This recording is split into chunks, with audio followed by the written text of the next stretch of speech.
The middle class used to be the backbone of America. Stable jobs, a house of art, and maybe a vacation once a year. But today, that dream feels like it's slipping away. You work harder than ever, yet saving feels impossible. Groceries, rent, healthcare, everything costs more. Meanwhile, the rich get richer and the poor get poorer.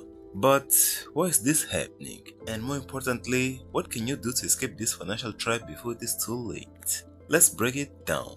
In 1971, over 60% of Americans were considered middle class, and today it is less than 50%. That means millions of people who once lived comfortably now struggle to pay bills, even with full-time jobs. And it is not because people suddenly got lazy, it is because the cost of living exploded, but wages barely move it. Between 1980 and today, worker productivity rose by over 60%, but wages only grew about 15%. In simple terms, people are producing more value, but getting paid less for it. The system rewards capital, not labor, and that means investors, landlords, and business owners gain wealth faster than employees ever could. Then there is inflation, the silent thief. When your grandparents said $100 could fill a shopping cart, they were not lying. Today, that same $100 might buy you a few bags of groceries. But here's the trick. Your income might go up, but prices rise even faster. It is why making $100,000 today doesn't feel like $100,000 did 10 years ago.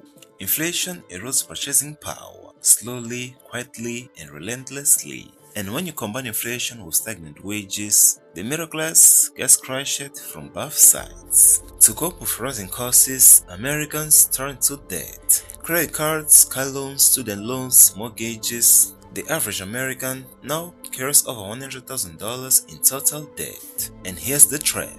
That creates an illusion of wealth. You can buy the new car, the latest phone, and the dream house, but in reality, you are buying your future income with interest. Credit cards charge up to 25% interest. Student loans can take decades to pay off.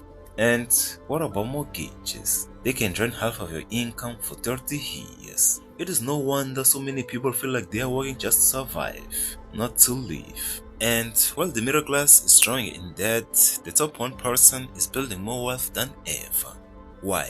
Because they own assets. Stocks, real estate, businesses, these are things that grow in value while you sleep.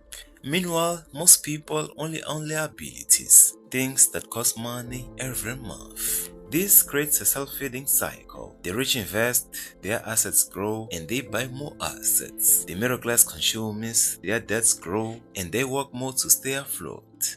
So, how do you escape? First, you need to break the consumer mindset. Stop measuring wealth by what you buy, and start measuring it by what you own.